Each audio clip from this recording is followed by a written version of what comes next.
Shalom Ouvracha, chers amis. C'est bien connu qu'il y a une mitzvah de réciter 100 bénédictions chaque jour. À l'époque de Moshe Rabbeinu, déjà ça a été institué. La Gemara dit que ça a été oublié à l'époque de David, et David les a réinstitués.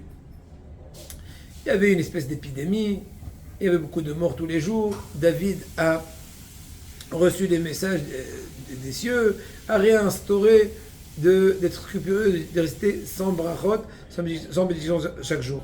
Il est vrai que dans un jour régulier, c'est plus facile d'associer ces 100 bénédictions, si ce n'est que de par les 3 prières régulières qui sont 3 fois 19, n'est-ce pas? C'est pas 3 fois 18, 3 fois 19, étant donné qu'il y a aussi la bracha de la Malchinim et la Minim qui a été rajoutée par Shmuel HaKatan, bien que ça s'appelle dans la Gemara, la Amida s'appelle Shemona Esrei, c'était à l'origine, c'était Shemona Esrei, c'était 18 brachot, mais en fait c'est 19, c'est 19, plus c'est Birkot HaSha'ar, plus Asher Yatzar par-ci par-là, n'en parlons pas si tu fais Motzi et Netila 1 ou 2 fois par jour, plus Birkat Hamazon, et on arrive facilement aux 100 brachot.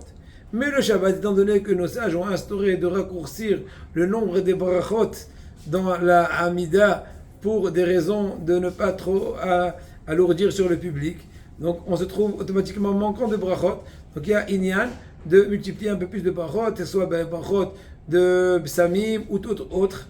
Entre autres, il y a une bonne habitude de faire des brachot même avant le repas, comme par exemple un peu de Magaesh, n'est-ce pas, Mezonot, Geffen, bon Geffen on a fait Geffen sur le Kiddush, Etz, Adama, Sheakol. Moi je me rappelle quand j'étais enfant, ma maman j'étais hébreu, elle nous grillait du foie, c'était le Sheakol de l'apéritif avant le Motzi.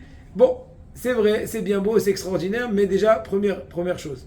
Il y en a qui diraient que c'est un problème, ça s'appelle bracha shenat tzricha. C'est une bracha qui est inutile. C'est-à-dire que, étant donné que, de toutes les façons, tu vas venir acquitter toutes ces choses-là dans le repas de par le pain, par exemple les carottes que tu vas grignoter auparavant, les carottes cuites, tu pourras les acquitter avec le pain que tu vas faire motzi, etc. Donc ça serait provoquer une bracha shenat tzricha.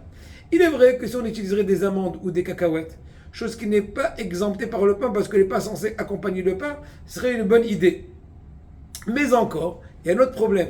On risquerait d'arriver, par association de tous ces petits chouïa, un peu d'amande, un peu de ces trucs, d'arriver à Kazaït et rentrer dans la discussion, est-ce que le Birkat Hamazon acquitterait ce petit goûter-là ou pas, ça dépend, est-ce que ça vient ouvrir l'appétit ou pas, plein de détails. Pour ne pas rentrer dans cette discussion, ce soit attendre le dessert et là essayer de trouver tous les brachot possibles, ou soit après le Birkat Hamazon, là aussi c'est un peu plus.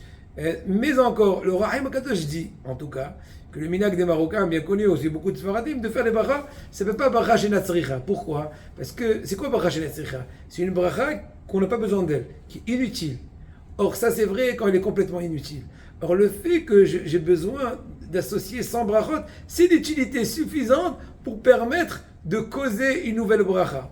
Mais ça, encore une fois, je répète, c'est en étant vigilant dans tous les cas de ne pas trop manger. Chose qui, en général, dans la pratique, est très dure à faire attention. Donc, il serait plus souhaitable peut-être, après le cas d'Amazon, d'amener un bon cocktail, un bon tish peiros, et là faire les brachot, et chanter bien, et des bons divrei Torah.